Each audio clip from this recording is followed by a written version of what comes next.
Ce livre s'adresse aux hommes. Même en tant que femme, je fais l'hypothèse que je peux apporter aux hommes des éléments de réflexion, des connaissances peut-être, des choses que les hommes ne savent pas sur eux-mêmes, parce qu'en tant que psychothérapeute et sexothérapeute, j'accompagne les hommes et les femmes aussi sur leur chemin de résolution de difficultés et d'épanouissement sexuel.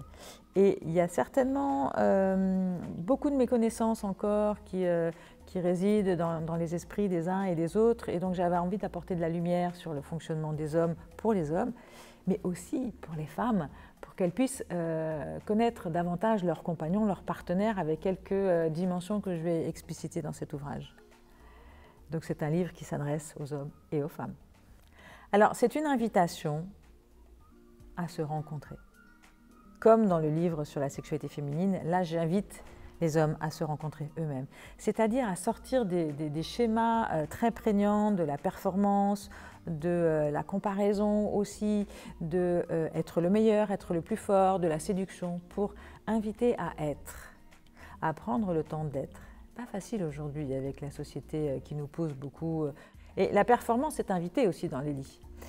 Et la sexualité, ce n'est pas une question de performance, c'est une question de présence, c'est une question d'être soi pour rencontrer l'autre.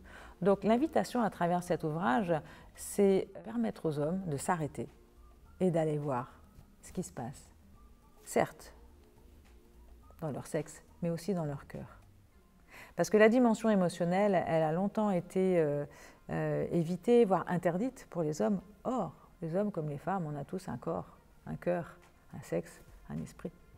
Donc on peut tous se rencontrer sur ces différents plans. Donc ce n'est pas un livre technique, c'est un livre qui invite au questionnement. Alors après avoir écrit sur la sexualité féminine, je ne pouvais pas ne pas écrire sur la sexualité masculine. Mais j'avais aussi envie de transmettre et de partager comment j'aime les hommes, j'aime les êtres que les hommes sont. Nous sommes différents et j'ai vraiment envie toujours de partir à la rencontre de l'autre moitié de l'humanité, si je puis dire. Donc j'ai vraiment eu à cœur d'explorer, de chercher, d'étayer mes propos à travers des témoignages d'hommes sur lesquels je me suis appuyée, à travers d'autres ouvrages qui m'ont beaucoup intéressée, qui ont beaucoup nourri ma réflexion, parce que j'ai un message à transmettre, autant aux hommes qu'aux femmes. C'est l'invitation à être, à s'aimer soi, à se rencontrer soi pour pouvoir rencontrer l'autre.